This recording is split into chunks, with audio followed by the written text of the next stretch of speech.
for me. Run through the land, you run through my soul. Bring me wisdom and peace. Run through all ages and all of life's stages. You bring me around to find my release.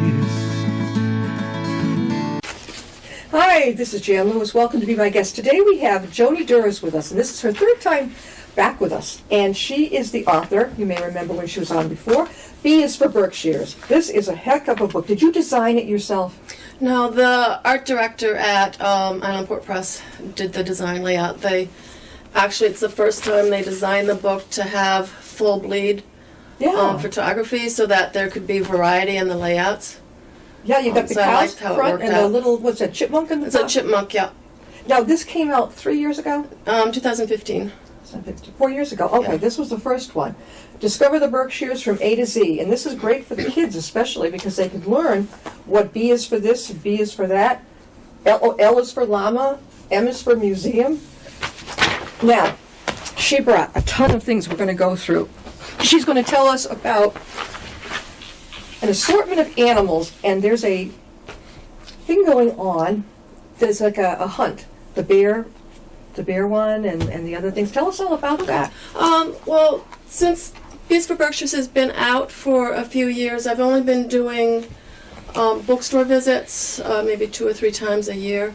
And I've decided to focus more on kind of the fun facts in Bees for Berkshires. So I've developed a fun fact scavenger hunt within the book itself, where anyone who buys the book can use this as a worksheet to find some of the cool stuff that I enjoyed writing about, like a cave where bad guys hid out a long time ago, a farm where robots milk the cows, which I thought was really cool, and a place where it rains inside a mountain. And from personal interviews, I found out where there's a bear that loves ice cream and tended to raid different kitchens and only steal the ice cream.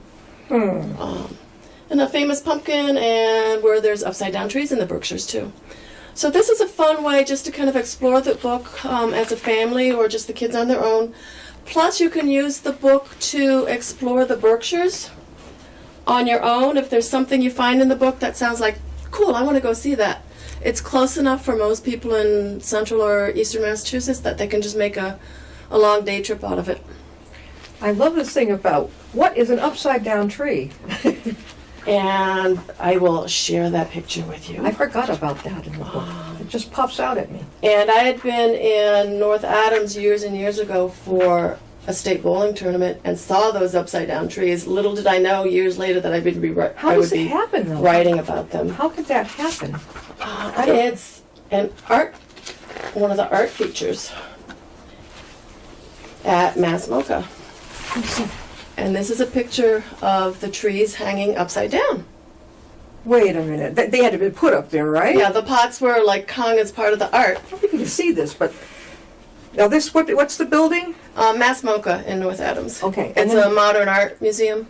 And the branches with all the leafy things are hanging down from the top. Yeah, but because they follow the sun, the branches curve up to follow the sun. And it's actually, I believe, the second generation of trees that are at Mass MoCA now. The first generation retired to Williamstown, I think it was. What does MoCA stand for, Joannie? Mass Museum of Modern Art, I think. What's the CA part? Mass, wait a minute, Museum or something? Contemporary art, probably. Contemporary art, yeah. I think modern art rather than contemporary, but. All right, now, this scavenger hunt thing, it just looks like a blast to me. How do people, are you going to have presentations? Do you go to the different libraries? Where are you going to be? I don't have anything booked for next year, but this year when I had a couple of presentations at local bookstores, I decided to focus on the scavenger hunt part, so I developed my own scavenger hunt. Look at that, it starts here. That's great. And I had little gift bags that the kids could grab.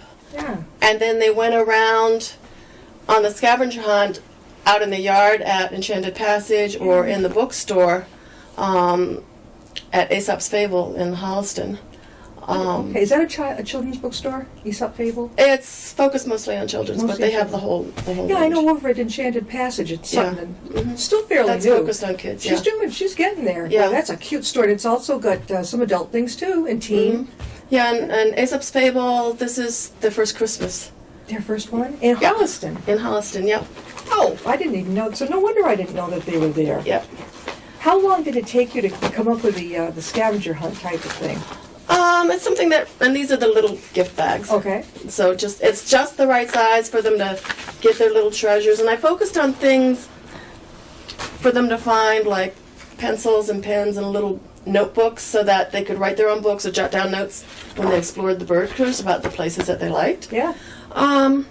So I'd kind of been toying with that idea in the back of my mind for ages, because one of my sales the first year when the book was out, I'd been talking about the book being like a scavenger hunt, but I didn't have any paperwork to go with that idea. Yeah.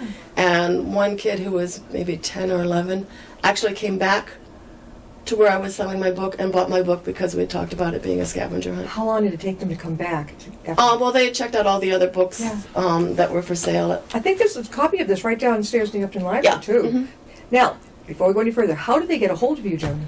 Get your book? They can check my website, which is joanduris.com, and any local independent bookstore or Amazon, wherever they want to go, if they might be interested in getting a copy of my book as a Christmas present or for themselves. Oh yeah. There's lots of places that they can get it, and if someone decides they want it for Christmas and they would like to have it autographed, actually have little labels that have a background that's a photo of the Berkshires from Tanglewood, that they can get in touch with me through my website, the contact page, and let me know, I got a copy of your book for the holidays, I would like to have it autographed, and I can get back in touch with them for where to mail it, who to personalize the autograph for, things Now, like that. somebody who's watching would love to have you come and give a presentation or book signing. What would be your target audience? It really depends. If it's a younger group, which worked well for the scavenger hunt, Yeah. they just ran around, had a blast, and it was like I made things easy to find, basically. But for where this is a layered text, for younger audiences, I might just read the main, like the A is for whatever, and the poem. For older audiences, Yeah. older children or adults, I might read a whole page. Sure. And a lot of times I'll jump around in the book and find out the kid's name and read that letter. Oh, so they that's can kind of good. connect with Yeah, it. yeah. Or if I'm at a bookstore, we'll find out what those two letters are that are the same as the letters for the bookstore's names. So libraries, bookstores. Libraries and bookstores, I haven't really done any school visits now, but maybe doing some of those with the anthology that I'm involved in. Yeah. But just one of the other things I sometimes do with older audiences, just to share the writing process and how many revisions I went through. I think it was 127 different versions of the different letters saved on my computer. That's a lot. So it was like between 3 and 7 revisions for each letter. And one thing I like to laminate things so they last forever. I do. I used to do it. This shows one of my first drafts for Q is for Quarry. And I usually start out writing by hand because that accesses a more creative part of your brain. Yeah. And then when it gets to the point that I can't even read my own writing, or I'm afraid I'm going to lose track of where all my arrows are pointing to for the revisions, that's when I go to my computer and start typing things up. So this is what Q is for Quarry looked like when I emailed it to my editor, and this was the 5th version. And then there's a few little handwritten things I did on it Yeah. that show the editorial revisions like to- even beyond As that. the author of things, you like to handwrite it first, then put it on the computer. Absolutely, yeah. I'm kind of like that too, but most people I meet just want to sit down there and I need to be curled up with my clipboard on my lap when I'm writing, just to be more comfortable, because I'm more comfortable with my feet up rather than flat on the ground in front of the computer. Do you have a laminating machine at home? Yeah. How much are those? I've seen them at Staples, they're probably 50, 60, I don't know. We've had ours for so long because... It works okay? Yeah. Yeah, Right. where we laminated a lot of activity kind of things for the ski patrol that I belong to. You're in a ski patrol? Yeah. Where's that? Northfield Mountain Nordic Ski Patrol. Where? It's, Northfield Mountain is in the western part of the state, Yeah. kind of near the intersection of Route 2 and Route 63, which is just east of, like, Route 91 in the Springfield area. Would you call the Springfield-Wilbraham area Berkshires? No, you have to be. That's where I grew That's up. more like Connecticut River Valley. Oh, wait a minute. It's an Indian Mohawk Valley or something like that. Connecticut River Valley. Well, the Mohawk Trail is Route 2. Yeah, because that's near where I grew up. So you're further up. The Berkshires are further up, right? Yeah, the Berkshires are another hour. Did you live up there and that's got the interest going? No. No, it just No. happened? It just happened through contact with my editor that she emailed me to see if I had time for this project. Joanie is the author of B is for Berkshires, and she's also, I don't know where but you have done some poetry. Read some of your poetry. Well, there's quite a few poems in B is for Berkshires anyway. Yeah? And since there's lots of ice and snow out there, maybe I'll just read one from here. How about the octopus poem, though? That was Well, cute. that's for another book. But So have you got another book coming? I guess we'll save that. Yeah, I belong to an organization called the Writers Loft in Sherborne, and they're a nonprofit organization that they really get involved with paying back to the community. So one of the first books, I was not involved in this anthology, Yeah. but they have, this came out 2 years ago, 2018. You hold it right up there. Got your turtle. An assortment of animals. Yeah. And this was compilation of poems by a number of, I think it was about 30 local writers and illustrators, along with some very famous names like Brian Lees and Jane Yolen and Josh Funk. And again, I was too tied up with other projects to be involved in this myself, but they are having a second anthology coming out the November of next year around Thanksgiving. Did this come out before or after your B for Berkshire? Oh, that came out after. This just came out in 2018. But what I like with this book that they are doing similar features with the new anthology. They have, it's kind of a scavenger hunt page at the back of the book on page 42. Okay. Where they have, because it was an assortment of animals, they have you hunt down for different things in the book, like 54 birds, a sock, bunny slippers, things like that. Then they have some examples of different types of poems that you can find in the book, and they explain what those types of poems are. And then they also talk about different mediums that the illustrators used. And then they give you some clues, like a digital dog, so you don't have to figure out the different type of art medium. If you're not like, I'm not an illustrator, I would have a hard time. Whoever telling illustrated the this other. was fantastic. Yeah, there's, The same one that no, you didn't need. I don't know. no, that was a photographer Yeah, that's all for photography. Jillian. That was Jillian Jones for B.S. for I Berkshires. love these illustrations. Are they watercolors, Joni?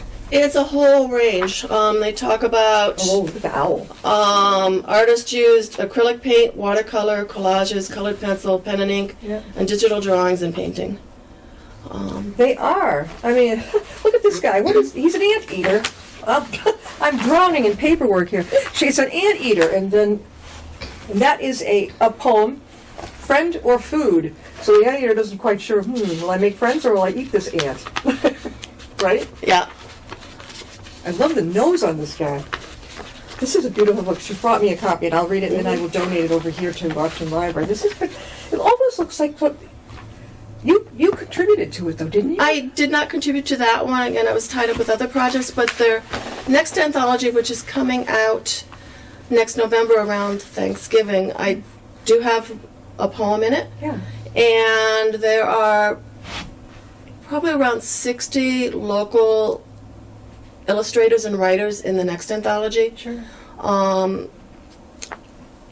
I think 8 of them are a combination of illustrators, writers, that they will be illustrating their own poems, but we have a shortage of illustrators at the Writers Loft, so they're probably each going to be doing between 4 to 6 pages of poetry. I've often wondered, getting illustrated. I majored in art in college, and I would think some of the local colleges that have art as a major, some of those young students would love to illustrate something for, really. Yeah, in the next anthology, I love the title. It's Friends and Anemones, Ocean Poems for Children.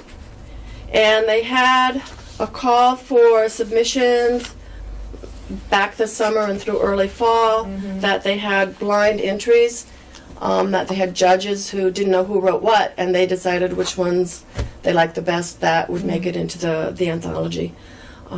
That's a good way, a nice way of jurying something. Yeah. Not knowing who it is. Absolutely. I like that. That's fair.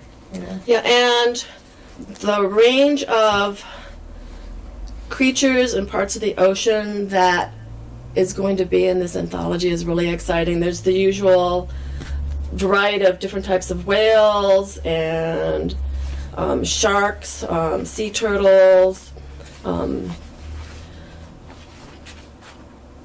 also some unusual things like a goblin shark. I can't wait to see that poem. Yeah. And there's also something called a vampire squid, which sounds exciting. And then there's also things like deep sea volcanoes are covered in a poem and things like that.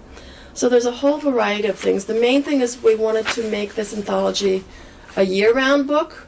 So none of the poems will have kids in it playing on the beach or going out sailing in boats or whatever, so that it's an all-season book. What is 826 Boston? I've seen it right here.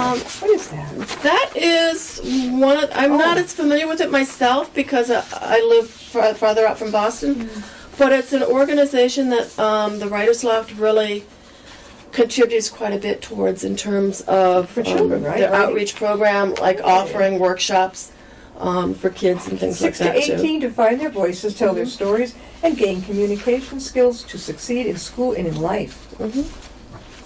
Where were these places when I was growing up? Really? I would be in my bedroom completely writing stories on my own, but it wasn't that big a deal back then. I don't know why. Handwriting, if your handwriting was good, that was a big deal. Yeah.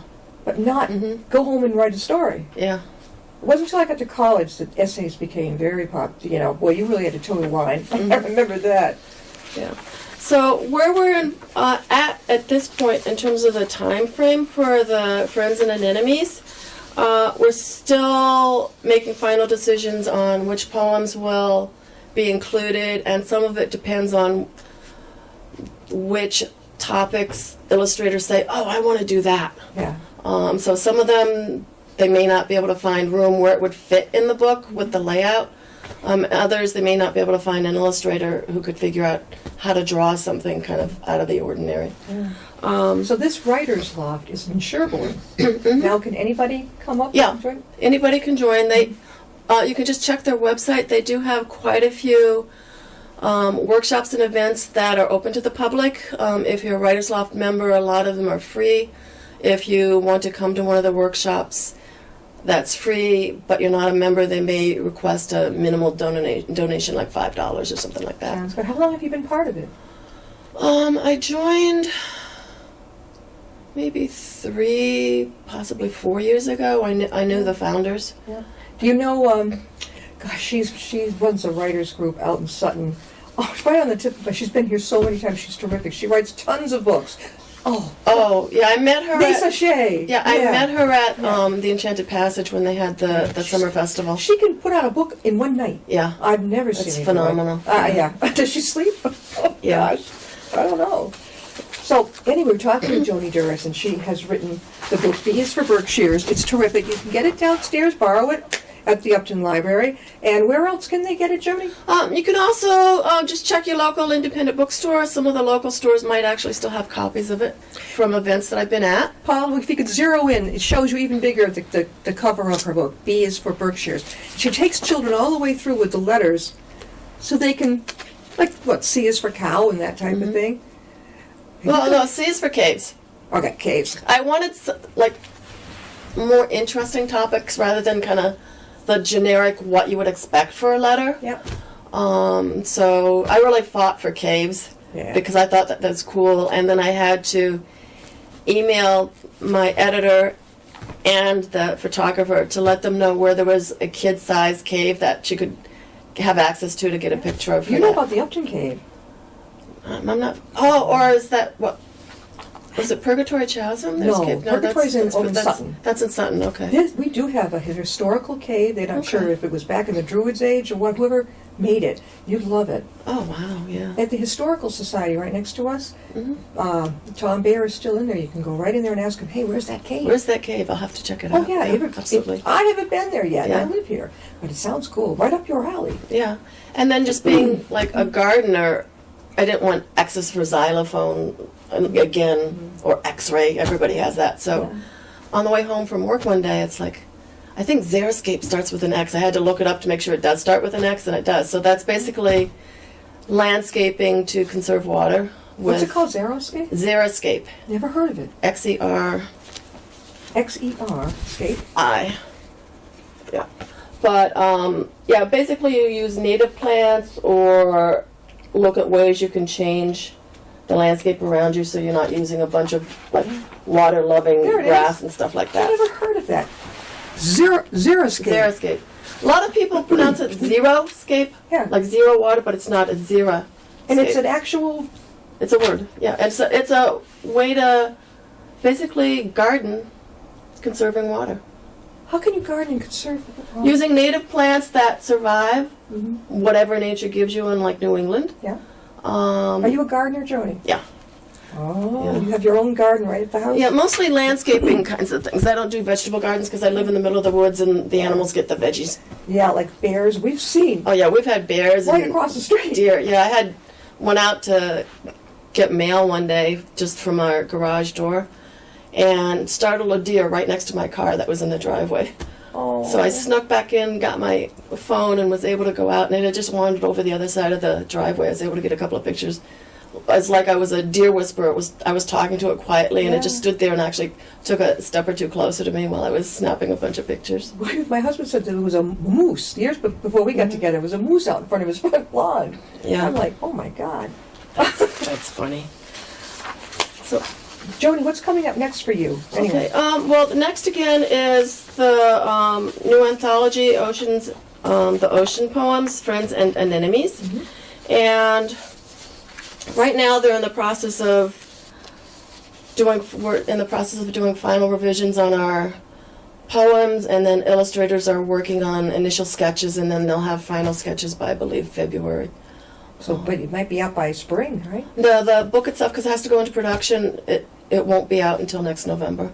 Because it takes like 2 months for production, and then they'll probably do some publicity, like It would go reviews and faster, things. wouldn't it, if you self do it? you Well, know? this is basically self. It's Yeah. through the Writers Loft Press. Yeah. Oh, they've got their own. They've press. got their own press, and this is Ah. their second in a series of anthologies I that they're haven't heard doing. of a writers group that have Yeah. their own press. Yeah. That is. Is it very expensive? Compared to I'm self- not really involved in the production end, so Yeah. I don't know. But it's like they really learned a lot with this first book, Yeah. with how to do I them. love that. Um, Yeah, she brought me a copy too. Can I get to see Yes. it? I like the feeling of the covers. yeah, That's how they. without the dust jackets, yeah. Yeah, it's not all. It's not. It feels different to me. So anyway, the what's coming up next for me, I'll be involved in a lot of the publicity events for Friends and Enemies, going to local bookstores, libraries, schools, doing presentations, talking about poetry, talking about the animals. And I actually should come in the next couple of days. I ordered a 12-inch tall stuffed octopus to be a visual A for real my one? presentation. It's a stuffed? No, it's a stuffed animal, like a Okay, teddy bear all right. kind of thing. Yeah. Yeah. So what you? So I thought that would be kind of cool. But Yeah. octopuses fascinated me when I was doing research, and sometimes it's harder to figure out a focus when Yeah. something's fascinating, because I started out initially writing about their bizarre alien anatomy, where they have 3 hearts and over 60% of their brain is basically around their neck and the rest is in their arms. Yeah. but it's like I just couldn't figure out how to get it to work as a poem. And then I was studying a bunch of other poetry books for kids and came upon a type of poem that I'd never heard of before called Cinquain. How do you spell it? Cinquain. Yeah. And that's a 5-line poem where it follows the pattern where the syllables are 2, 4, 6, 8, 2. So I think, oh, that sounds interesting. I could maybe do that. And I finally figured out a different focus for the octopus on looking at all the cool kind of things that they do when they're basically setting up housekeeping and finding a new home to move into. So that's what I wrote about. I've heard that octopuses now, they're using them for medical reasons? Yeah. What is that all about? I'm not sure exactly what they do, but I know they're just so intelligent. I mean, some places I've seen they're as intelligent as house cats. Others places they're as intelligent as parrots. Wow. I never heard. Joni, we've got about 2 minutes left again. How can they reach you and get your book? Can reach me through my website, joanduris.com. And again, if you're interested in getting a copy of Bees for Berkshires and you would like to have it autographed, you can just contact me through my website and I can send you an autographed book plate. And She's very good with details. This woman arrived and she had it down. Okay. And for the last 2 minutes, I can read the first stanza of my octopus poem. Go for it. As a teaser. I search every nook and cranny for a new home in this coral canyon maze. Yes, up there. And the next 4 stanzas, you have to wait until the book comes out. Talks about what the octopus found and how it moved in. She's amazing. Joni, you got to come back on when that comes out, right? Absolutely. All right. Thanks for being with us. You're welcome. See you next time.